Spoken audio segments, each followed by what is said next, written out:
पिछले 15 दिन में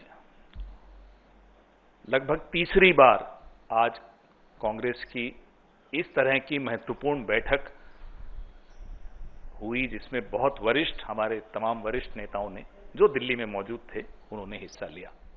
आपको मालूम है, आपकी जानकारी में है कि जब पिछली बैठकें हुई पहलगाम के तुरंत बाद और फिर जब कॉन्फ्लिक्ट शुरू हुआ, तब पूरा कांग्रेस पार्टी ने अपना समर्थन सरकार को दिया।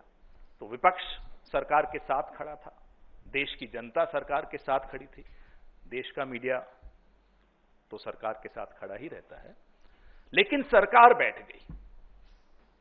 इस बात की चिंता आज सबने उठाई कि किस दबाव में सरकार बैठी, क्यों सीजफायर की घोषणा अमेरिकी राष्ट्रपति द्वारा सबसे पहले की गई, क्यों सौदा, व्यापार, इन शब्दों का इस्तेमाल हुआ, क्योंकि देश की संप्रभुता का सवाल था, देश की सुरक्षा का सवाल था।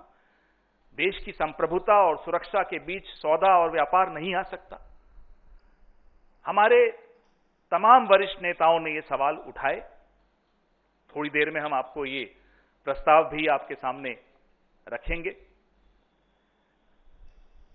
और न केवल कश्मीर के मामले में मध्यस्थता की बात अमेरिकी राष्ट्रपति डोनाल्ड ट्रंप ने की, भारत और पाकिस्तान को एक तराजू में तोलने की बात की, प्रधानमंत्री मोदी और प्रधानमंत्री शहबाज शरीफ को एक तराजू में तोलने की बात की।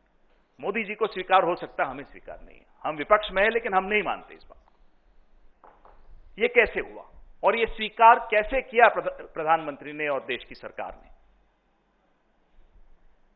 अमेरिका की भूमि से, अमेरिका की धरती से डोनाल्ड ट्रंप घोषित करते हैं सीज फायर कि उन्होंने करवाया। जैसा कि जयराम जी अभी बता रहे थे, सऊदी अरेबिया की धरती से करते हैं, जमीन से करते हैं, हवा से भी करते हैं, हवाई जहाज में बैठकर भी यही टिप्पणी कर रहे हैं कि साहब मैंने कराया। सवाल उठाए गए आज की कांग्रेस की जो इस बैठक में भी कि चुप्पी क्यों है। सरकार के वरिष्ठतम जो नेता हैं, जो अध्यक्ष हैं, जो प्रधानमंत्री हैं, एक शब्द इसके बारे में नहीं बोले। विदेश मंत्री एक शब्द नहीं बोल रहे। तो यह चिंता इस देश की बढ़ जाती है कि यह निर्णय ले कौन रहा है इस देश की सुरक्षा के बारे में। आज तक ये पहले कभी इस तरह से नहीं हुआ कि सीजफायर की घोषणा कहीं विदेश से कोई और तीसरा देश कर रहा हो। ये सवाल तमाम नेताओं, ये सवाल जनता के मन में, ये सवाल देश भर के मन में है। इसलिए इस सवाल पर चर्चा होना बहुत जायज था। जो खंडन की आवश्यकता थी, और ऐसा नहीं है कि प्रधानमंत्री के पास समय नहीं था, अपना भाषण जब उन्होंने राष्ट्र के नाम पे दिया, उनके पास 15, 20, 25 मिनट थे जिसमें वो एक लाइन खंडन की डाल सकते थे।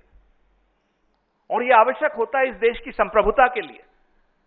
एक 75 साल का इतिहास आजाद स्वतंत्र भारत का, जिसमें अनेक सरकारें आई, कांग्रेस की थी, भाजपा की थी, जनता पार्टी थी, कभी किसी के राजकाल में ऐसा नहीं हुआ।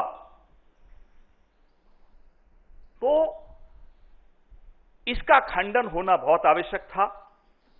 और हैरानी की बात है कि विपक्ष इस देश की चिंता को आवाज दे रहा है, लेकिन प्रधानमंत्री और सरकार में यह चिंता नहीं दिखती।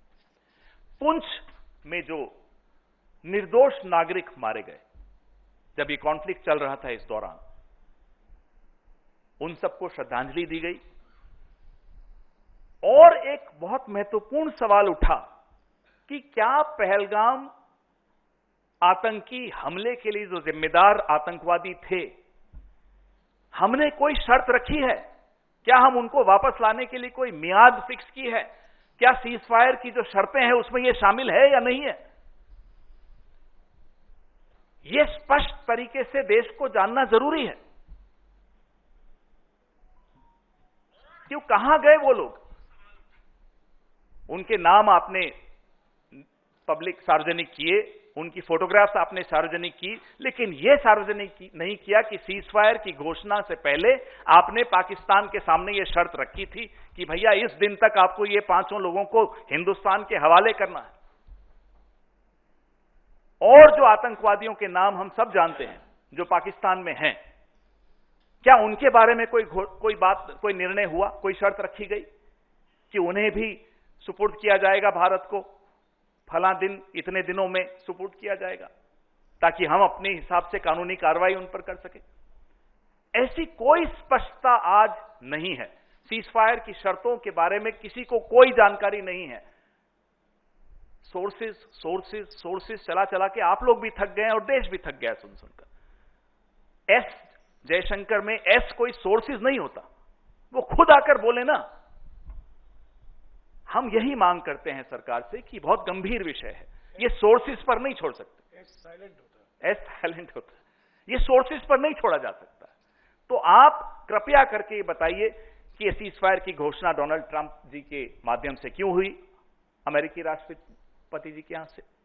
आप स्पष्ट तौर पे बताइए कि सीजफायर की शर्तें क्या थी। आप स्पष्ट तौर पे बताइए कि पहलगाम के आतंकवादी कब भारत को सौंपे जाएंगे, क्या ये सीजफायर की शर्तों में शामिल था? आप स्पष्ट तौर पे बताइए कि जो बाकी आतंकवादी हैं जिनके नाम पूरा विश्व जानता है और पूरा विश्व यह भी जानता है कि वो पाकिस्तान की शरण में हैं, क्या उन्हें भारत को सुपुर्द किया जाएगा? अगर किया जाएगा तो कब तक किया जाएगा? ये तमाम सवालों के जवाब आवश्यक थे। जयराम जी ने अभी कहा कि आने वाले दिनों के कदम, तो एक तो जयराम जी ने बताया कि परसों राहुल जी आपसे मुखातिब होंगे। दूसरा, पूरे देश में अलग अलग शहरों में जय हिंद रैलियां निकाली जाएंगी, जिसमें सभाएं होंगी, जिसके बारे में जयराम जी अभी आपको और भी बताएंगे कि इसका क्या कॉम्पोजिशन होगा। आने वाले दिनों में और स्पष्ट तौर पे हम आपको उसके बारे में सूचना देंगे। लेकिन मैं जयराम जी से आग्रह करता हूं कि जय हिंद सभाओं के विषय में भी आपसे कुछ स्पष्ट तौर पे बताएं।